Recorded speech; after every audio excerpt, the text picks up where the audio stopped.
तो last video में back exercise के 10 क्वेश्चन तक हम कंप्लीट कर चुके हैं। स्टार्ट करेंगे इस वीडियो में 11th क्वेश्चन से। तो क्वेश्चन है, why are decomposition reactions called the opposite of combination reactions, right equation for this reactions. तो क्वेश्चन में बोला है कि डिकम्पोजिशन रिएक्शंस को कॉम्बिनेशन रिएक्शन का अपोजिट क्यों कहते हैं और हमें इनकी इक्वेशंस भी लिखनी है। तो देखो, पहले हमने जो जनरल अभी तक नोट्स में पढ़ी थी सारी चीज़ें, एक्सप्लेनेशन जो देखा था उसके अकॉर्डिंग इस क्वेश्चन को डिस्कस कर लेते हैं। कॉम्बिनेशन रिएक्शंस क्या होता है? जिसमें वो रिएक्शन जिसमें दो या दो से ज़्यादा सब्सटेंसेस कंबाइन होकर एक सिंगल कंपाउंड या एलिमेंट फॉर्म करते हैं, ठीक है। और इस रिएक्शंस में हीट जो है वो रिलीज होती है, तो इसलिए इसको एक्सोथर्मिक रिएक्शन कहा जाता है। जबकि डिकम्पोजिशन रिएक्शन में एक सिंगल सब्सटेंस जो है वो डिकम्पोज होता है या स्प्लिट होता है दो या दो से ज़्यादा सिंपल सब्सटेंसेस में, और इसमें हीट जो है वो एब्जॉर्ब होती है, तो इसको एंडोथर्मिक रिएक्शन कहा जाता है, ठीक है। तो आगे देखते हैं क्या लिखना है हमें answer. The decomposition reactions are called the opposite of combination reaction because in a combination reaction two or more substances combine to form a single substance. इसका आप एग्जाम्पल देख सकते हैं, क्वेश्चन देख सकते हैं यहाँ पर। हाइड्रोजन जब ऑक्सीजन में बर्न होगा तो फॉर्म होगा वाटर, H2O, ठीक है। इसको हम बैलेंस कर देते हैं। यहाँ हाइड्रोजन के दो एटम्स हैं, यहाँ ऑक्सीजन के दो हैं। यहाँ हाइड्रोजन के तो दो हैं लेकिन ऑक्सीजन का एक है, तो यहाँ पे हमने 2 पुट किया।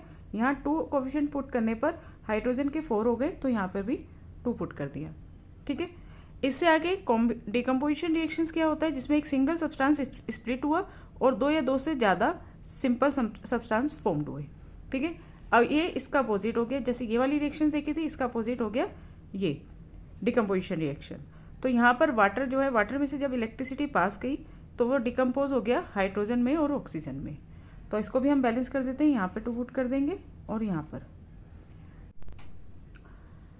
12th क्वेश्चन है, write one equation each for decomposition reactions where energy is supply in the form of heat, light and electricity. तो देखिए, डिकम्पोजिशन रिएक्शन में एनर्जी जो है वो एब्जॉर्ब होती है। तो एनर्जी जो एब्जॉर्ब होती है वो 3 फॉर्म में हो सकती है। तो इस बेस पर डिकम्पोजिशन रिएक्शंस भी 3 टाइप्स के होते हैं। तो हमें तीनों के एग्जाम्पल देने हैं। वो डिकम्पोजिशन रिएक्शन जिसमें हीट सप्लाई हो रही है हीट की फॉर्म में, दूसरा लाइट की फॉर्म में, तीसरा इलेक्ट्रिसिटी की फॉर्म में, तीनों के एग्जाम्पल देने हैं। तो देखिए, सबसे पहले हीट की फॉर्म में, जब कैल्शियम कार्बोनेट को हीट करते हैं तो ये डिकम्पोज हो जाएगा कैल्शियम ऑक्साइड और कार्बन डाइऑक्साइड में। तो calcium oxide, calcium carbonate CaCO3 heat करने पर कैल्शियम ऑक्साइड और कार्बन डाइऑक्साइड, ये 2 चीज़ें फॉर्म करेगा, ठीक है। ये इक्वेशन जो है बैलेंस्ड है। आगे बढ़ते हैं।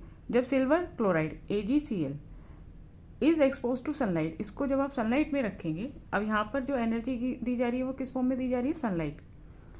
तो ये डिकम्पोज हो जाएगा सिल्वर में और क्लोरीन गैस में, ठीक है। अब ये इक्वेशन बैलेंस नहीं है, यहाँ पे क्लोरीन के 2 एटम है, तो हम यहाँ पे 2 कोफिशिएंट पुट कर देंगे। 2 पुट करने पर यहाँ पे सिल्वर के 2 हो गए, तो यहाँ पर भी 2 पुट कर देंगे। अब तीसरा एग्जाम्पल हमें इलेक्ट्रिसिटी का देना है। तो इससे पहले भी हम करके आए हैं 11th क्वेश्चन में। Acidified water is electrolysed, it decompose to form hydrogen and oxygen. जब आप वाटर में से इलेक्ट्रिसिटी पास करेंगे तो वो हाइड्रोजन और ऑक्सीजन में डिकम्पोज हो जाएगा। तो इसको भी बैलेंस कर देते हैं, ठीक है। बढ़ते हैं नेक्स्ट क्वेश्चन की तरफ। 13th क्वेश्चन है, what is the difference between displacement and double displacement reactions, right equation for this reactions. तो नोट्स में हम ये सारी चीज़ें अच्छे से एक्सप्लेन कर चुके हैं। तो देखते हैं इस क्वेश्चन में हमें क्या लिखना है। डिस्प्लेसमेंट रिएक्शंस, जैसे कि हम पढ़ के आए हैं, डिस्प्लेसमेंट रिएक्शंस क्या होता है? वो रिएक्शन जिसमें एक मोर रिएक्टिव मेटल एक लेस रिएक्टिव मेटल को डिस्प्लेस कर देता है, उसके कंपाउंड में से उसको डिस्प्लेस कर देता है। जबकि डबल डिस्प्लेसमेंट रिएक्शन में हमने पढ़ा था कि 2 कंपाउंड जो हैं आपस में कंबाइन होते हैं। कैसे कंबाइन होते हैं? अपने आयंस को एक्सचेंज करते हैं और 2 नए कंपाउंड फॉर्म करते हैं। इसको हम कहते हैं डबल डिस्प्लेसमेंट रिएक्शंस, ठीक है। तो इन ए डिस्प्लेसमेंट रिएक्शन एक मोर रिएक्टिव मेटल या एक more reactive element displace a less reactive element from its compound, एक लेस रिएक्टिव एलिमेंट को उसके कंपाउंड में से डिस्प्लेस कर देता है। Whereas in a double displacement reactions 2 compound combine by an exchange of ions, 2 compound जो हैं वो कंबाइन होते हैं अपने आयंस को एक्सचेंज करके और 2 नए कंपाउंड फॉर्म करते हैं, ठीक है। इनके इक्वेशंस देख लेते हैं हम। डिस्प्लेसमेंट रिएक्शंस कॉपर सल्फेट और जिंक, इन दोनों के बीच में। तो कॉपर सल्फेट सॉल्यूशन में जब आप जिंक की कोई स्ट्रिप रखेंगे तो क्या फॉर्म होगा, जिंक सल्फेट, और कॉपर जो है कॉपर सल्फेट सॉल्यूशन में से क्या हो जाएगा, डिस्प्लेस हो जाएगा। तो ये रिएक्शन क्यों हुआ, क्योंकि जिंक जो है वो कॉपर से ज़्यादा रिएक्टिव है, तो वो कॉपर सल्फेट सॉल्यूशन में से कॉपर को डिस्प्लेस कर देगा। ठीक है, और डबल डिस्प्लेसमेंट रिएक्शंस हम देखते हैं, बेरियम क्लोराइड और सोडियम सल्फेट। ठीक है, ये दोनों क्या है, सॉल्ट सॉल्यूशन है। तो ये क्या करेंगे, बेरियम जो होता है वो पॉजिटिव आयन से, तो ये जाएगा नेगेटिव आयन सल्फेट के साथ, और Na2, ठीक है, सोडियम जो है पॉजिटिव आयन से, ये जाएगा क्लोरीन नेगेटिव। ठीक है, क्लोरीन जो है नेगेटिव आयन से, नेगेटिव चार्ज है, नेगेटिव चार्ज के साथ जाएगा। ठीक है, बेरियम पॉजिटिव चार्ज है, ये जाएगा सल्फेट के साथ नेगेटिव चार्ज के साथ, सोडियम जो है पॉजिटिव चार्ज है, ये जाएगा क्लोरीन नेगेटिव चार्ज के साथ, और क्या फॉर्म करेगा, एक insoluble solid BaSO4 barium sulphate, और एक सॉल्ट NaCl। ठीक है,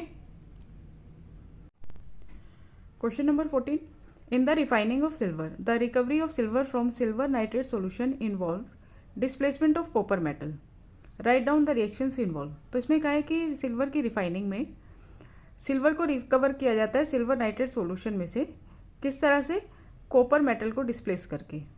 तो ये इक्वेशंस जो ये रिएक्शंस है ये हमें बतानी है।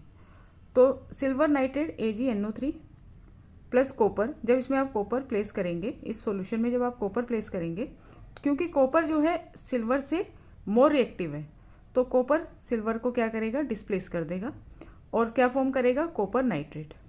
ठीक है, तो कॉपर नाइट्रेट फॉर्म हुआ और सिल्वर जो है वो डिस्प्लेस हो गया, अलग हो गया। अब ये इक्वेशंस हम देख लेते हैं, ये बैलेंस नहीं है। यहाँ पे नाइट्रोजन के 2 एटम हैं और ऑक्सीजन के 6 हैं, यहाँ पे नाइट्रोजन का 1 है और ऑक्सीजन के 3 हैं। तो हम इसमें 2 पुट कर देते हैं, 2 पुट करने से यहाँ नाइट्रोजन के 2 हो गए और ऑक्सीजन के 6 हो गए। कॉपर के बोथ साइड इक्वल हैं, यहाँ 2 पुट करने पर सिल्वर के 2 हो गए, तो यहाँ पर भी 2 पुट कर दो। ठीक है, next question, what do you mean by a precipitation reactions, explain by giving example. तो प्रेसिपिटेशन रिएक्शंस हमने पढ़ा था डबल डिस्प्लेसमेंट रिएक्शन में, तो डबल डिस्प्लेसमेंट रिएक्शन का एग्जांपल दे देंगे तो प्रेसिपिटेशन रिएक्शन का एग्जांपल हो जाएगा। और देखते हैं कि प्रेसिपिटेशन रिएक्शंस कहते किसे हैं, कोई भी रिएक्शन जिसमें एक इनसोल्यूबल, जिसे प्रेसिपिटेट कहते हैं, वो फॉर्म्ड होता है suddenly separate from the solution में से। ठीक है, सॉल्यूशन से सेपरेट होकर वो फॉर्म्ड होता है, तो इस तरह के रिएक्शन को प्रेसिपिटेशन रिएक्शंस कहते हैं। हम देख सकते हैं रिएक्शंस किस किस का, रिएक्शंस सिल्वर नाइट्रेट और सोडियम क्लोराइड, इनके बीच में जब रिएक्शंस होगा तो क्या फॉर्म्ड होगा, सिल्वर क्लोराइड और NaNO3 सोडियम नाइट्रेट। तो सोडियम नाइट्रेट एक एक्वेस सॉल्यूशन होगा और सिल्वर क्लोराइड एक इनसोल्यूबल सॉलिड फॉर्म्ड होगा। 16th question, explain the following in terms of gain और loss of oxygen with 2 example each. तो हमें ऑक्सीडेशन और रिडक्शंस इन दोनों को एक्सप्लेन करना है, किस टर्म में, गेन और लॉस ऑफ ऑक्सीजन इनके साथ, और दोनों के एग्जाम्पल्स देने, दो एग्जाम्पल्स देने हैं। तो देखिए ऑक्सीडेशन हमने क्या पढ़ा है, ऑक्सीडेशन का मतलब होता है एक सब्सटेंस में ऑक्सीजन का ऐड होना या उस सब्सटेंस में से हाइड्रोजन का रिमूव होना, तो उसे हम कहते हैं ऑक्सीडेशन। एग्जाम्पल देख लेते हैं, मैग्नीशियम, और मैग्नीशियम को जब आप बर्न करेंगे एयर में यानी कि ऑक्सीजन के साथ, तो फॉर्म्ड होगा मैग्नीशियम ऑक्साइड। तो यहाँ पर मैग्नीशियम जो है उसने ऑक्सीजन गेन की है, तो magnesium is oxidise to magnesium oxide. ठीक है, यहाँ पे 2 एटम्स हैं, तो यहाँ पर हम 2 पुट कर देते हैं और यहाँ पे भी 2 पुट कर देते हैं बैलेंस करने के लिए। एक और एग्जांपल देखिए, CuO copper oxide is heated, किसके साथ हीट किया है, हाइड्रोजन के साथ। ठीक है, तो क्या फॉर्म्ड हुआ, copper plus water, copper metal और वाटर जो है वो ऑब्टेन्ड होगा।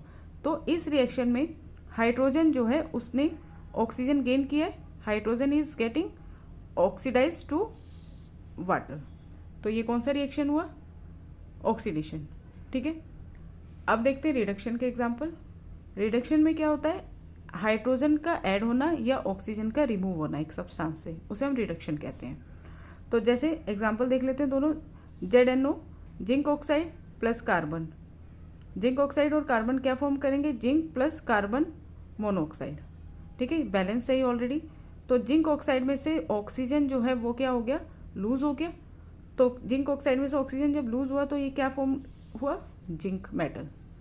ठीक है, तो जिंक ऑक्साइड जो है वो रिड्यूस हो गया जिंक में। Second example Fe2O3 iron oxide plus aluminium क्या फॉर्म करते हैं, Al2O3 aluminium powder, aluminium oxide और Fe आयरन मेटल।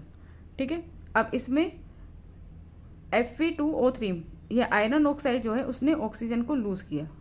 ठीक है, ऑक्सीजन को लूज किया है, तो ये हम कह सकते हैं iron oxide is reduce to iron metal.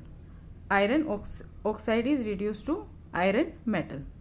ठीक है, अब ये इक्वेशन बैलेंस नहीं है, यहाँ पे एल्यूमिनियम के 2 एटम्स हैं, यहाँ पर 1 है तो यहाँ पे 2 पुट कर दो, यहाँ पे 2 पुट कर दिया, और यहाँ पर Fe के 2 हैं तो यहाँ पे भी 2 पुट कर दो।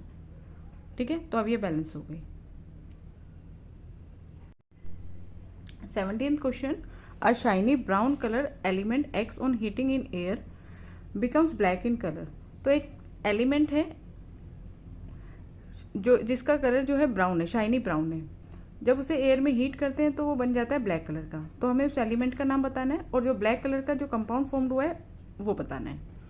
तो shiny brown colour X is copper metal, तो ये कॉपर मेटल है, जब कॉपर मेटल को एयर में हीट करते हैं तो ये एक ब्लैक कलर का कंपाउंड फॉर्म करता है जिसे हम कहते हैं कॉपर ऑक्साइड। ठीक है, इक्वेशन भी लिख देते हैं, कॉपर प्लस ऑक्सीजन क्या फॉर्म करेगा, कॉपर ऑक्साइड, और इसको बैलेंस कर देते हैं। यहाँ ऑक्सीजन के 2 एटम्स है तो यहाँ पे 2 पुट किया और यहाँ पर भी 2, तो ये बैलेंस हो गई। नेक्स्ट क्वेश्चन है, why do we apply paint on iron articles.